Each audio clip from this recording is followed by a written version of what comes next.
Hello friends, तो आज हम लोग क्वाड्रेटिक इक्वेशन के बारे में जानने वाले हैं। तो क्वाड्रेटिक इक्वेशन में बेसिकली हम लोग को 4 पॉइंट पढ़ना है और 4 पॉइंट है क्वाड्रेटिक इक्वेशन, पहला पॉइंट है। और दूसरा है equation solution of quadratic equation by factorisation. और तीसरा है solution of quadratic equation by completing the square. और चौथा है नेचर ऑफ रूट्स। ठीक है, तो आज के इस लेक्चर में हम लोग 2 पॉइंट को कवर करने वाले हैं, एक क्वाड्रेटिक इक्वेशन और solution of quadratic equation by the factorisation. मतलब 2 पॉइंट को आज हम लोग कवर करने वाले हैं।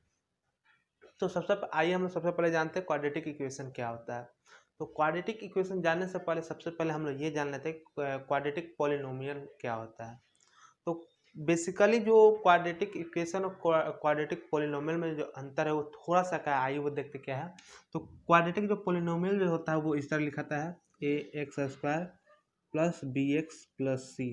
सिंपल ये जो हुआ ये क्वाड्रेटिक पॉलिनोमियल हुआ। ठीक है, मतलब इतना कुछ जो हम लिख दिए ये पॉलिनोमियल के इस फॉर्म में जितना भी होगा वो पॉलिनोमियल क्वाड्रेटिक पॉलिनोमियल कहेगा।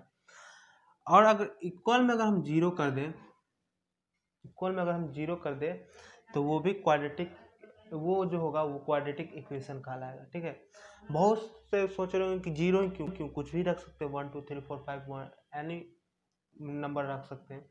तो हाँ रख सकते हैं, लेकिन जब इसको इधर भेजेंगे ना तो वो फिर मतलब सी कुछ और नंबर बन जाएगा। या यहाँ पे सपोज यहाँ पे सी के जगह पे -5 रहा, इधर 10 रहा, तो फिर इधर आएगा तो वो -15 बन जाएगा, तो फिर वो नंबर सी बन गया। इसलिए डायरेक्ट सी लिखकर इसको इस जनरल फॉर्म में इस तरह लिखते हैं। तो क्वाड्रेटिक पॉलिनोमियल जो हुआ इतना हुआ, सिर्फ इतना को हम लोग क्वाड्रेटिक पॉलिनोमियल कहते हैं। और इन पूरे को क्वाड्रेटिक इक्वेशन कहते हैं। मतलब क्वाड्रेटिक इक्वेशन होने के लिए यहाँ पे 3 पॉइंट देखा जाता है। पहला ये कि वो जो होना चाहिए, जो फॉर्म जो इक्वेशन होना चाहिए उसमें एक्स स्क्वायर होना चाहिए। दूसरा वो इक्वल मतलब इक्वल का कुछ होना चाहिए। और तीसरा ये कि यहाँ पे जो ए हो जीरो ना हो। क्यों? क्योंकि सपोज अगर ये जीरो होता है, ये अगर जीरो रहा तो जीरो से जब एक्स स्क्वायर मल्टीपल होगा तो क्या हो जाएगा, जीरो हो जाएगा। तो फिर यहाँ से एक्स स्क्वायर हट जाएगा तो कोई फायदा नहीं होगा। इसलिए यहाँ पे ए इक्वल टू जीरो नहीं होना चाहिए। दूसरा ये जो पूरा इक्वेशन हो किसी एक मतलब जीरो के बराबर हो और ये एक्स स्क्वायर में होना चाहिए इक्वेशन, तभी जाकर वो क्वाड्रेटिक इक्वेशन कहलाता है। और पॉलिनोमियल होने के लिए बस सिंपल ये नहीं हो, सिंपल ये क्वाड्रेटिक इक्वेशन क्वाड्रेटिक पॉलिनोमियल में अंतर है। ठीक है, फिर हम लोग पढ़ते हैं इसके स्टैंडर्ड फॉर्म के बारे में। What is the standard form of quadratic equation. ये बहुत ही अच्छा पॉइंट है और इसको शायद बोर्ड के ऑब्जेक्टिव में लिया जा सकता है, इसलिए आप लोग इसको याद कर लीजिएगा। क्वाड्रेटिक इक्वेशन का जो स्टैंडर्ड फॉर्म होता है सिंपल यही है,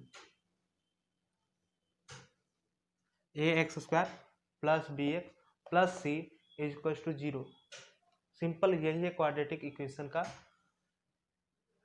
स्टैंडर्ड फॉर्म। मतलब जनरली हम लोग को इसको इस फॉर्म में लिखते हैं। ठीक है, अब यहाँ पे एक और पॉइंट उठता हुआ, क्या हम अगर यहाँ पे एक्स क्यूब लिख के जोड़ देते तो क्या ये वो क्वाड्रेटिक इक्वेशन कहलाएगा?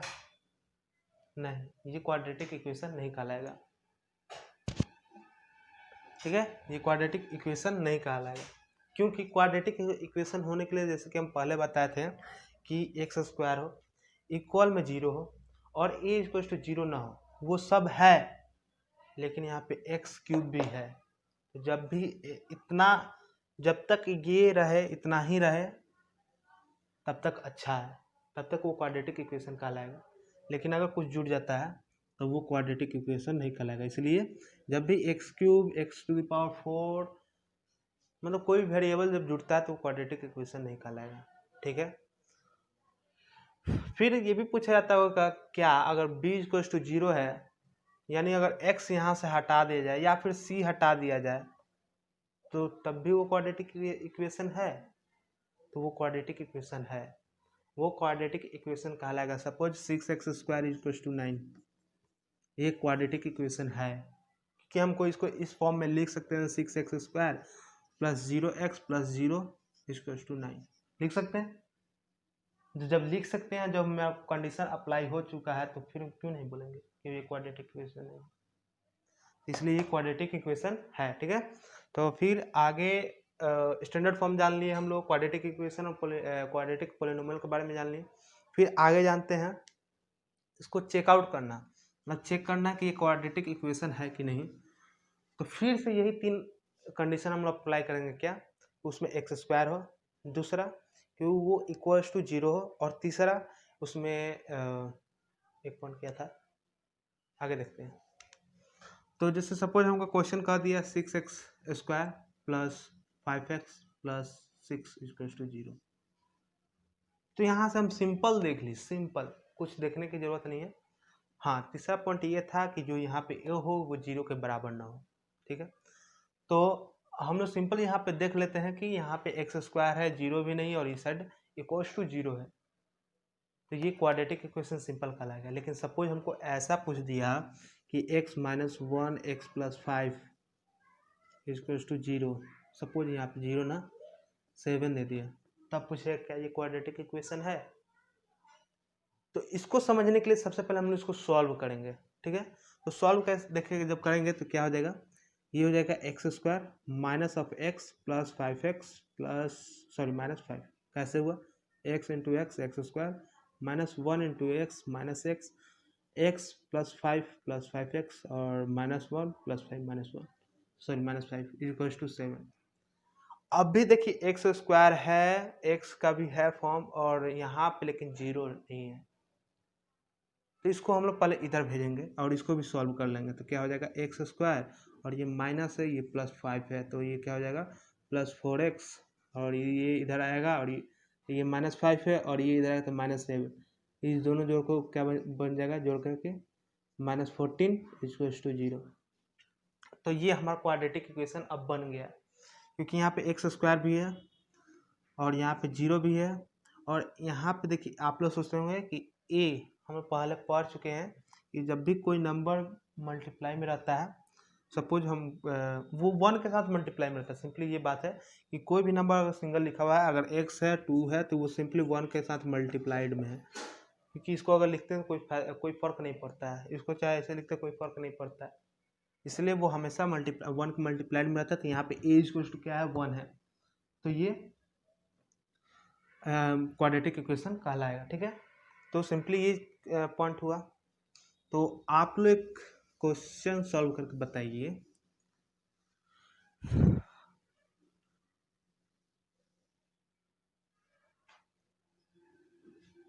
कि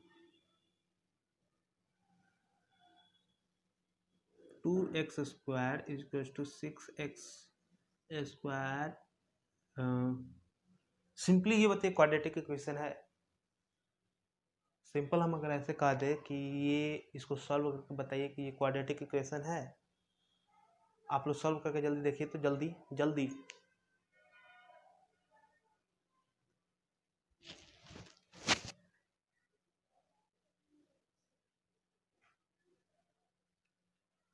ये क्वाड्रेटिक इक्वेशन है, आइए सॉल्व करके देखते हैं।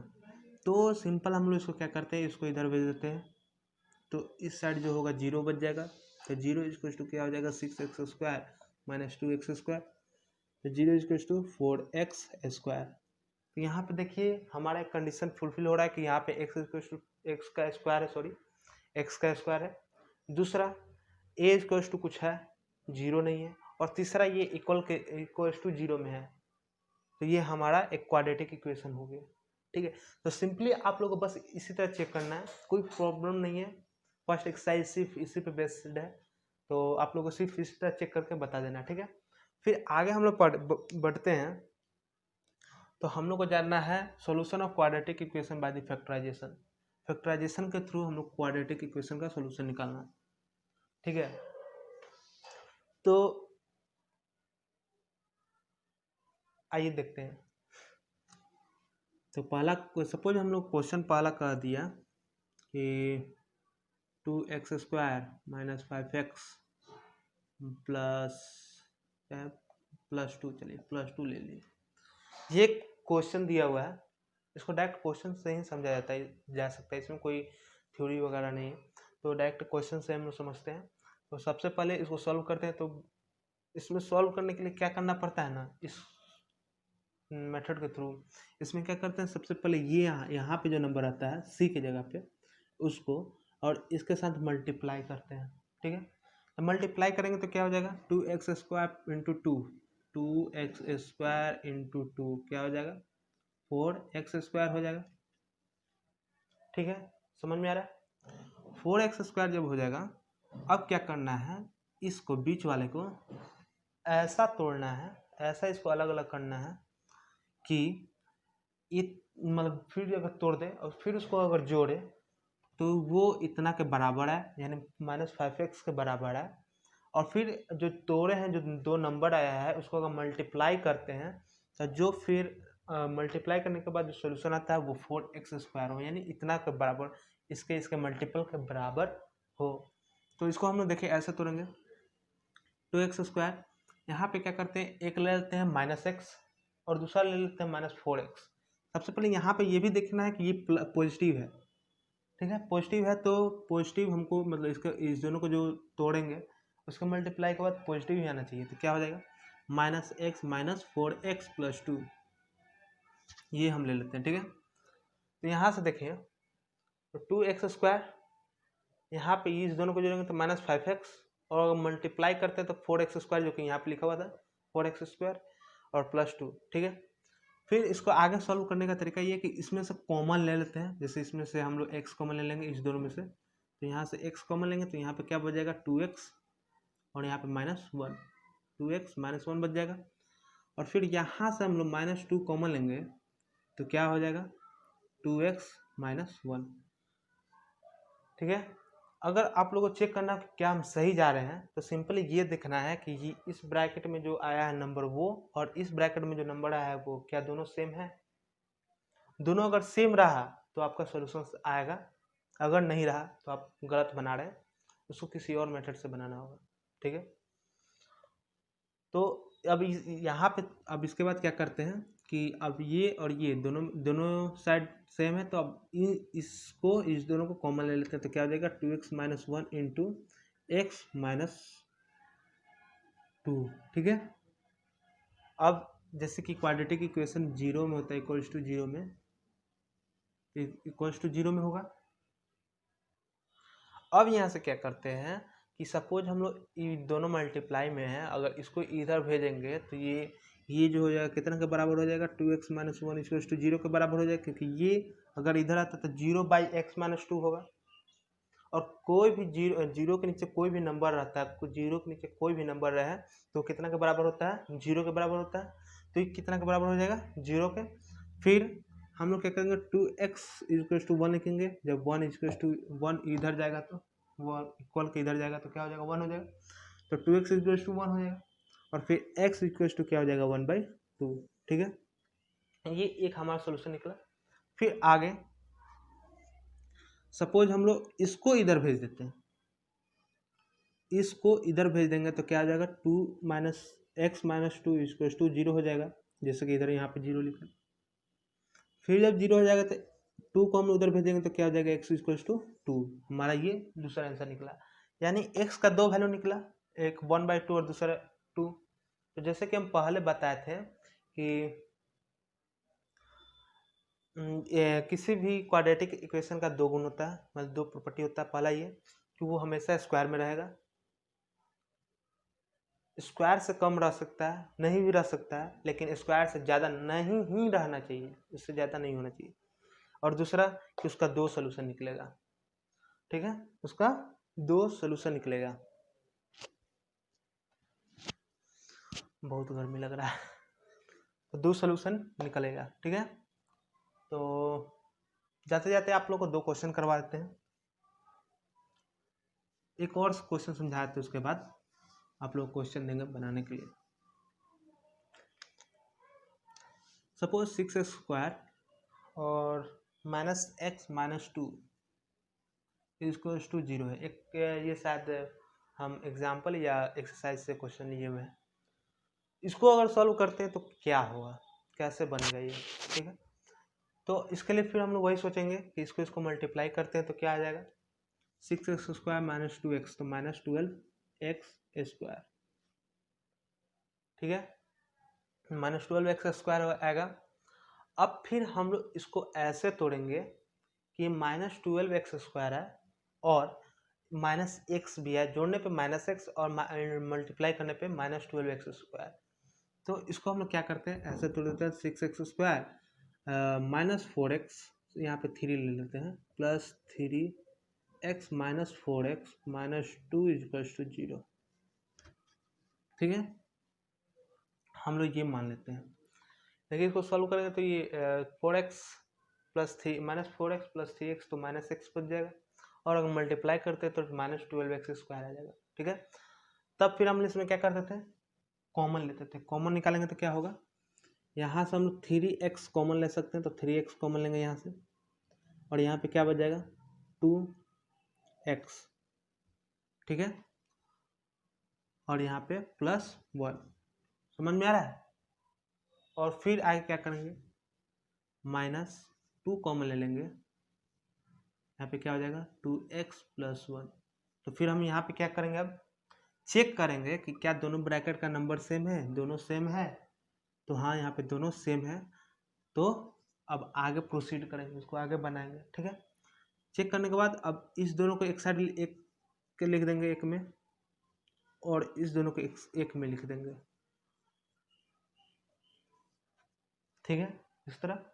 अब क्या करते हैं कि इसके बराबर 0 ले लेते हैं और इसके बराबर 0 ले लेते हैं।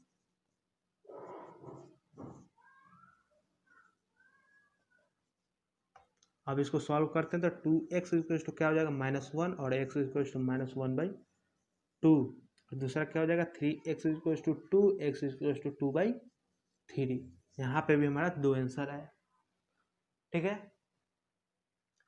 तो समझ में आया। चलिए आगे हम लोग इसका कुछ आप लोग को एग्जाम्पल करवा दें और आप लोग से पूछ ले, जान ले। सपोज हम लोग को इक्वेशन दे दिया 2x² - x + 3x, सॉरी 3 = 0। तो सॉल्व करके बताइए। इसको पॉजिटिव कर देते हैं, आप लोग को आसान होगा।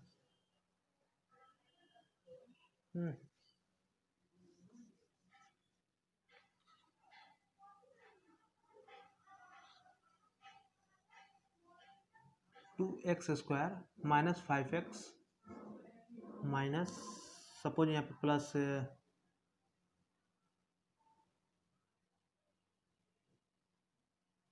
3 कर दिए। तो सॉल्व करके बताइए। पिछला एग्जाम्पल इसलिए नहीं लिए कि वो थोड़ा हार्ड होता, आप लोग नहीं सॉल्व कर पाते। उसको आगे जब पूरा आप बना लीजिएगा एक्सरसाइज, तब आप लोग को अच्छा समझ में आएगा, तब वो आप लोग सॉल्व कर सकते हैं। तब तक के लिए ये आप लोग सॉल्व करके बताइए।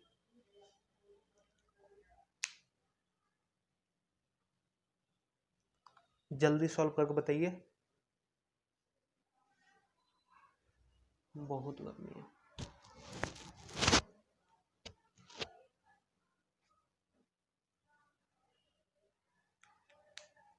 हो गया सॉल्व। चलिए ये सॉल्व करके देखते हैं हम लोग। तो यहाँ पे पहले क्या करेंगे, इसको मल्टीप्लाई करेंगे तो क्या हो जाएगा 6x²। अब इस नंबर को वैसे तोड़ना है कि 6x² है मल्टीप्लाई करने पे, और सब ऐड करने पे -5x है। तो सिंपली इसमें सिंपल कुछ नहीं करना है, 2x² - 2x - 3x + 3। समझ में आया कैसे लिखे, इसको मिटा देते हैं। समझ में आया कैसे लिखे। इसको अगर ऐड करते तो -5x आएगा, और इसको मल्टीप्लाई भी करेंगे तो सॉरी यहाँ पे जो था 6x² वो आएगा। आप लोग को ये सोचना होगा कैसे हम मतलब इसको कैसे फैक्टराइज करें कि वो हमारा नंबर दोनों आ जाएगा, ऐड करने पे उतना और मल्टीप्लाई करने पे उतना। आप लोग को सोचना होगा, ये एक प्रेशर आप लोग को लेना होगा इस पूरे चैप्टर में। ठीक है, तो इसको यहाँ तक सॉल्व किए। अब इसमें से कॉमन लेते हैं, तो यहाँ पे देखिए 2x² कॉमन ले सकते हैं, तो 2x ले लिए कॉमन, सॉरी स्क्वायर नहीं 2x सिर्फ कॉमन ले सकते हैं।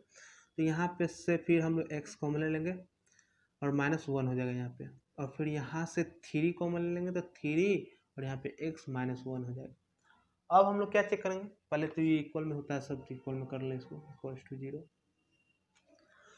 तो अब यहाँ से क्या करेंगे हम लोग, पहले चेक करेंगे कि क्या दोनों ब्रैकेट में का नंबर सेम है। तो चेक किए, हाँ हमारा नंबर सेम है। तो फिर आगे हम लोग इसको कॉमन एक लिख लेते हैं, x -1, और फिर इस दोनों को एक साथ लिख देते हैं, तो 2x - 3 इक्वल्स टू 0। ठीक है। अब फिर यहाँ से क्या करते हैं कि इसको एक 0 के बराबर कर देते हैं और इसको 0 के बराबर अलग अलग करके देखते हैं। तो क्या करेंगे, x -1 equals to 0, 2x - 3 equals to 0। तो यहाँ से क्या हो जाएगा, x इक्वल्स टू 1 हो जाएगा, और यहाँ से क्या हो जाएगा, 2x इक्वल्स टू 3 और x इक्वल्स टू 3/2। हमारा 2 सोल्यूशन आया। आप लोग थोड़ा लाइट के कारण नहीं दिखाई दे रहा होगा, यहाँ पे हम फिर से लिख देते हैं, यहाँ पे 2x - 3 equals to 0, 2x equals to 3 हो जाएगा और x इक्वल्स टू 3/2 हो जाएगा। ठीक है, समझ में आ रहा है। तो इस तरह हम लोग इसको सॉल्व करते हैं। फिर आप लोग के साथ हम अगले वीडियो में मिलेंगे बचे हुए 2 पॉइंट के साथ, solution of quadratic equation by completing the square, और दूसरा नेचर ऑफ रूट्स। इस 2 पॉइंट के साथ आगे हम लोग मिलेंगे। तब तक के लिए आप लोग को होमवर्क ये है कि सबसे पहला कि आप लोग सब्सक्राइब कर लीजिएगा, लाइक कर लीजिएगा और अपने फ्रेंड्स के साथ भी शेयर कर लीजिएगा, ताकि उनको भी नॉलेज मिल सके। ठीक है, क्योंकि अभी कोरोना के कारण बहुत सारे स्टूडेंट नहीं पढ़ पा रहे हैं, उनको ट्यूशन जाना अलाउड नहीं है अभी, सो ताकि वो बोर्ड पास कर सके। सो प्लीज़ उनको भी शेयर कीजिएगा। और दूसरा होमवर्क आप लोग के लिए सबसे इम्पोर्टेंट ये है, दरअसल ये पहला होना चाहिए था लेकिन दूसरा बुला रहा है, तो दूसरा आप लोग के लिए ये है कि अभी तक ये जो हम पढ़ा है उसको रिवाइज करना है, लेक्चर देख के या फिर नोट्स बना के आप लोग को रिवाइज करना है। दूसरा ये कि जितना भी एक्सरसाइज है, मतलब अभी जितना भी इस पॉइंट के थ्रू, यानी वन एक्सरसाइज बन सकता है और सेकंड एक्सरसाइज बन सकता है कम से कम, तो ये दोनों एक्सरसाइज आप लोग को कंप्लीट रखना है। कल फिर हम लोग अगले डेट में मिलेंगे अगले लेक्चर के साथ। और अगर आप लोग को कोई एक्सरसाइज में प्रॉब्लम होता है, अगर आप लोग एक्सरसाइज में सॉल्व करते हैं, तो अगर कोई भी क्वेश्चन प्रॉब्लम होगा तो आप लोग कमेंट बॉक्स में जाके ये क्वेश्चन पूछ सकते हैं हम लोग को, हमसे, या फिर नहीं रहने देते हैं। तब तक आप वही प्रॉब्लम अगर हो तो कमेंट बॉक्स में जाकर आप लोग कमेंट करके हमसे क्वेश्चन पूछ सकते हैं। ठीक है, और आशा है आप लोग को ये वीडियो अच्छा लगा होगा, तो प्लीज़ लाइक कर दीजिएगा एक। तब तक के लिए bye bye, see you and take care.